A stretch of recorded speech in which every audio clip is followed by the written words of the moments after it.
There is a specific moment, and if you have lived it, you know it precisely, when rejection stops being an event and becomes an environment. It is not the first no that does it, not even the third. It is the moment when no becomes the predictable backdrop against which every new attempt is made, when you begin preparing for disappointment before the attempt is even complete, because experience has taught you that preparation is simply being honest. You brought your best. You offered what was genuinely excellent. You were qualified. You were ready. You were aligned, and the door still did not open for you. Meanwhile, you watched it open for others, with less preparation, less investment, less sincerity. That observation is not bitterness. It is the honest accounting of a soul that has been living in a season it does not understand. And what that season quietly teaches without ever stating it directly is that perhaps the access belongs to a category of person that does not include you. Perhaps the door reads something in your particular presence that triggers its closure. Perhaps delay is not a temporary condition, but the permanent climate of your life. Jesus stood in the temple courts of Jerusalem and spoke directly into that interior teaching, not to comfort it, not to validate the waiting, but to dismantle the framework that generates it entirely. He spoke 3 words in Aramaic, Eyanatara, and in those 3 words, he made a claim that no season of rejection and no accumulation of delay has ever successfully contradicted Iam Tedur, not the guide to the door, not the one who knocks on your behalf. Tedur itself living, present, operative, and governed by a frequency that human rejection has no authority to override. Today we enter those 3 words completely, and what you find inside them will permanently alter the way you understand every closed door in your past and every threshold standing before you now.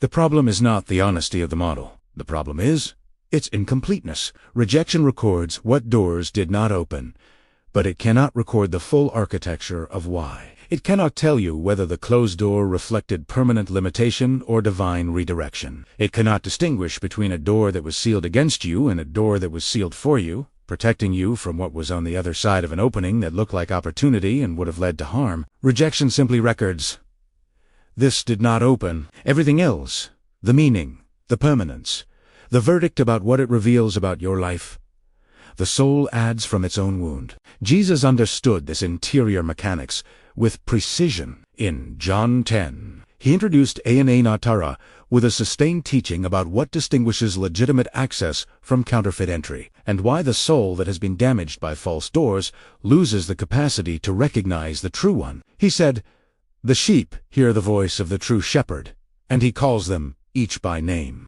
The word for hear in the Aramaic tradition does not simply mean to receive sound. It means to perceive with interior resonance, to recognize through a faculty deeper than intellectual processing. Tara, the true door, does not respond to performance or persistence. It responds to the restoration of that faculty, and Eyanatara was given as the living frequency through which that restoration begins. The 3 Aramaic layers of Eyanatara address 3 distinct interior wounds that a sustained season of rejection and delay consistently produces, and understanding this correspondence changes the declaration from a general spiritual affirmation into a precision instrument designed for the exact condition you may be carrying right now. ANA.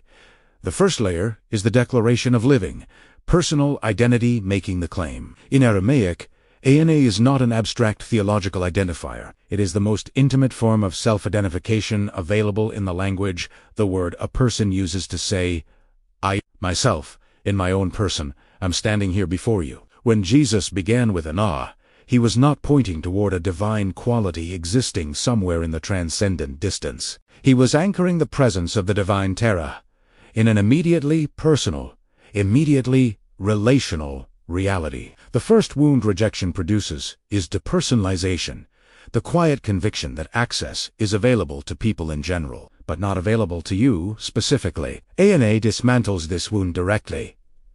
The living door is not an impersonal spiritual principle. It is a personal presence that knows your name. The second's leia collapses time. It is the Aramaic declaration of immediate present tense reality, not what will be, not what once was, but what is operative in this exact moment. The second wound, prolonged delay, produces is temporal displacement. The soul begins to live in either the painful past of closed doors or the uncertain future of hoped-for openings, losing its grounding in the present moment where divine access is always operative. Na restores this grounding with precision. Whatever delay has accumulated, Na declares that Tara is not waiting for a future alignment of circumstances. It is present now, in this moment, regardless of how long the season has extended. Terra, the third layer, is the living mechanism of divine access and divine protection simultaneously. The third wound a pattern of false doors produces is perceptual. The soul that has entered promising openings and found harm on the other side stops trusting its own capacity to recognize legitimate access. Tara addresses this wound not by demanding renewed trust in the soul's own judgment, but by declaring that the true door carries its own recognizable frequency. One that, once restored through this declaration, enables the soul to distinguish legitimate passage from counterfeit entry with a discernment that does not originate in the wound itself. The words of Jesus in Aramaic open different pathways back to divine alignment. Each one represents a frequency capable of restoring something fragmented in human consciousness. Understanding these frequencies is the first step, but mastering their vibration in your daily life is where the true miracle happens. Aramaic words carry a sound dimension that is deeply vibrational, and some of these pronunciations may reach your ear slightly differently, depending on how they are rendered. To help you connect with the correct pronunciation and practice these declarations with confidence, I created sacred study guides, designed specifically for that purpose. The link is pinned in the comments, and your deeper practice begins there. In John 10, Jesus gave Nana Tara a precise operational promise.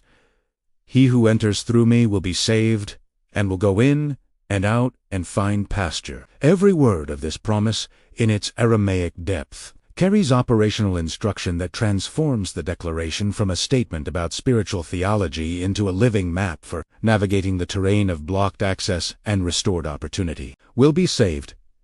In Aramaic, the root word here is eshtizib, carries a meaning that extends far beyond rescue from danger. It encompasses the idea of being brought into a condition of wholeness, safety, and complete provision, a state in which nothing essential is lacking and nothing threatening has uncontested access. Jesus was not merely promising that entering through Tara leads to survival. He was promising that it leads to a condition of interior wholeness from which genuine opportunity can finally be both recognized and safely received. Many souls that live in closed-door seasons are not blocked from opportunity because opportunity is absent.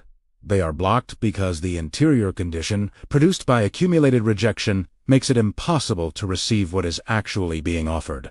Go in and out.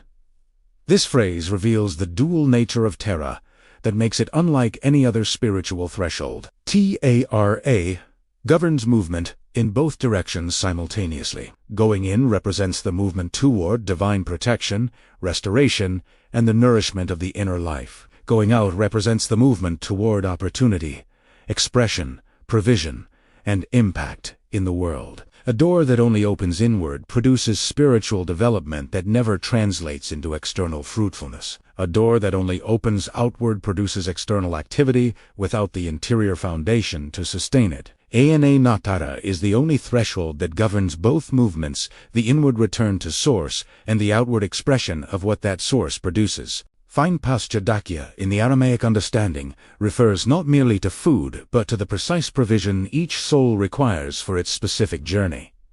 Not generic abundance. Specific, tailored, personally appropriate sustenance. When Jesus promised pasture through Terra, he was promising that the access this declaration restores leads not to random opportunity, but to the specifically aligned provision that corresponds to the exact nature and purpose of the soul receiving it. If this teaching is stirring a deep resonance in your heart, it is a sign that your soul is ready to return to its original blueprint. To support you in this transition, my guides explain the layers of meaning behind the first sacred words, offering you a path to clear the interference of the world. The link to access these tools is waiting for you in the pinned comment. There is a mechanism within prolonged seasons of blocked access that operates below conscious awareness, and until it is identified precisely, the declaration Ana Natara cannot reach the depth at which it is designed to work. Jesus named this mechanism in John 10 when he spoke of the thief who does not come through the door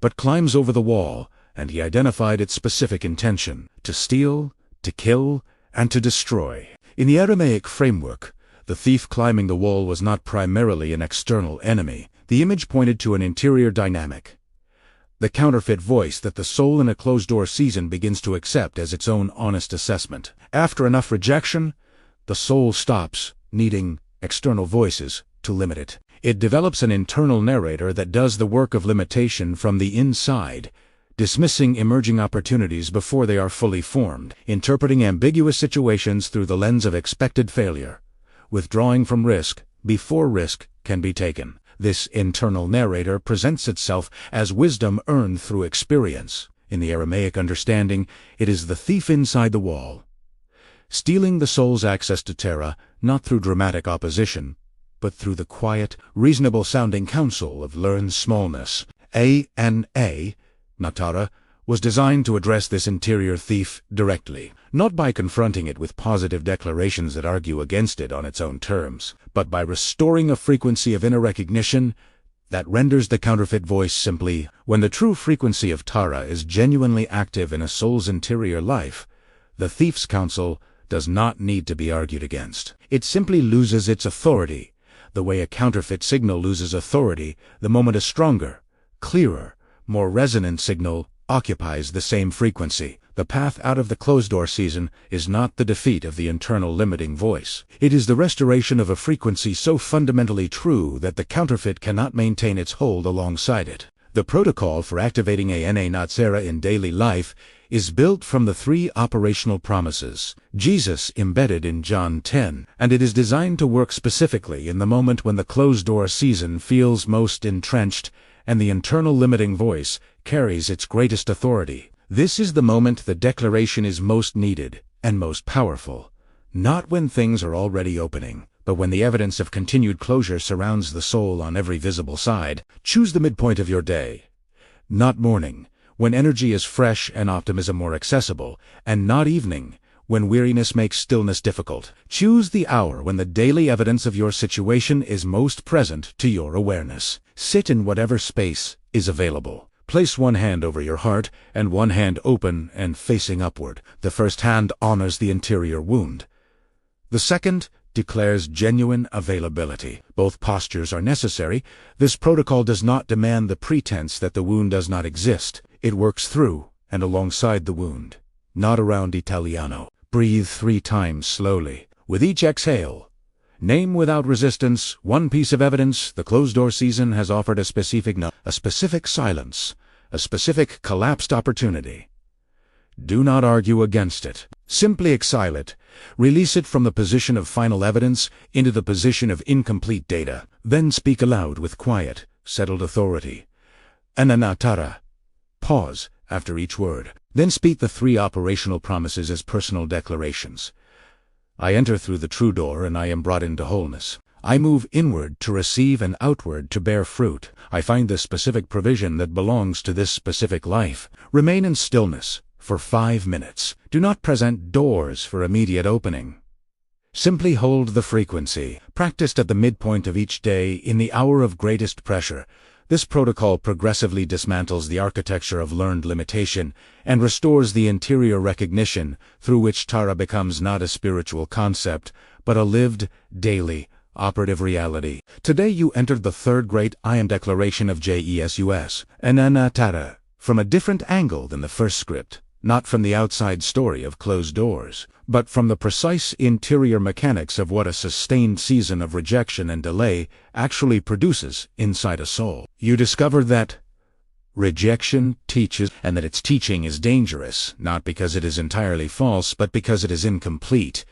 It records what doors did not open without recording the full architecture of why. You understood the 3 Aramaic layers as 3 precision instruments addressing 3 distinct interior wounds. A, dismantling the depersonalization that makes access feel available to others, but not to you. Na, restoring present tense grounding to a soul displaced between a painful past and an uncertain future. And Tara, rebuilding the faculty of discernment that false doors damaged. You receive the full operational promise of John 10 in its Aramaic depth, wholeness before opportunity, movement both inward and outward, and provision that is not generic abundance but specifically tailored to the nature and purpose of the soul receiving it. And you identified the interior thief, not an external enemy but the counterfeit voice of learned smallness that a season of rejection installs inside the very soul it was meant to limit, and you understood that Anana Terra was not designed to defeat this voice through argument, but to dissolve its authority through the restoration of a frequency more fundamentally true than any the counterfeit can produce. The season of closed doors was not a verdict. It was not evidence of permanent limitation or divine withdrawal. It was a season defined, bounded, and subject to the operative power of a declaration spoken 2,000 years ago by the one who identified himself, not as the guide to access, but as the access itself. Jesus said, Eine Natara, and nothing that rejection or delay has constructed in your interior life has the structural authority to contradict what those 3 words carry. Every door that is meant for your life remains responsive to this frequency, and every counterfeit opening that was never meant for you loses its persuasive power the moment this declaration is genuinely received and activated. Visit Divine Light Academy at the link below to access my guides and start your journey into the living language of the Masters. But before you go, I want to hear from you. What did you feel during this session? Comment the word awakening below if you felt a shift in your energy today. We read every response, and your testimony strengthens this entire community of light. Right now, before you close this video, come to the comments and tell us, what did you feel? What shifted? We read every single response. And if this teaching found you today, subscribe to this channel. Every week, we go deeper into the ancient frequency codes that were always meant to be yours. We are just scratching the surface of this ancient power. Get ready, because in our next video, I will reveal even deeper Aramaic codes that unlock spiritual authority you've never imagined. Make sure you are subscribed and have notifications turned on so you don't miss this unfolding revelation.